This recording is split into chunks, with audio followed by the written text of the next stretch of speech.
kepalsuan muncul. Boleh kerja terpadu. Dia baca je duit dia orang tu terpadu boleh kerja. Ke tinggal berdiri terpadu lagi ke apa saya. Kebenaran Demo Mbak Polsek.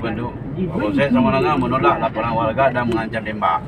yang duduk Cok asal cek harga tembak aja pun. Tekan jangan mau pun di pun. Ani betul? Ha? Ini dia laporan. Ibu dia tahu kan beri yang tembak. Ya menyerah ini dah kau. memang tak dipuji oleh Allah. Wamal hayata kehidupan dunia kecuali kesenangan tipu daya manusia tertipu dengan kesenangan tipu dan kejayaan membuat manusia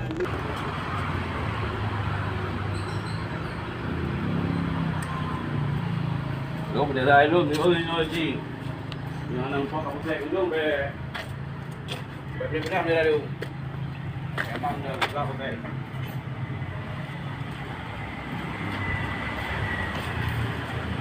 Belum sudah dah ada poin ni. Belum punya sebelumnya. Belum sudah poin masalah.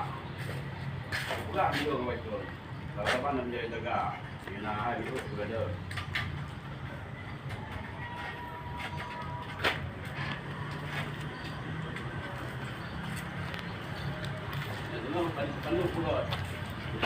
Bulan, Jin, orang Polsek, harus dekat Pak. Polsek Semarang menolak laporan warga dan mengancam tembak. Depan dulu buka. Jangan dengan telefon, dulu kalang. Ya. Tapi Kak Bos kena pengaduan dari dia kan dari sana. Anai terima. Oh, Anai terima kalau bukan dia awak kan, kita terima dua belah pihak. ya. Kalau dua belah pihak kita terima. Anai dia. Dia jarang roy dengan dia di gamian.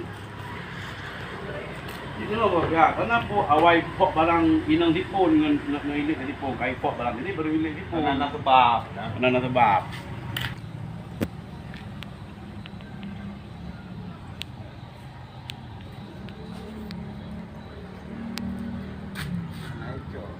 Nak ke semua tu.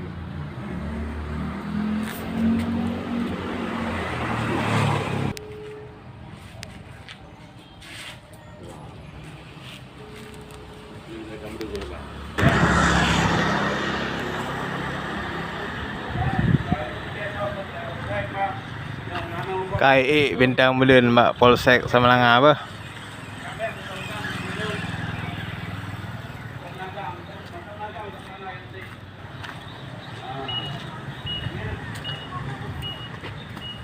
Okay, guys.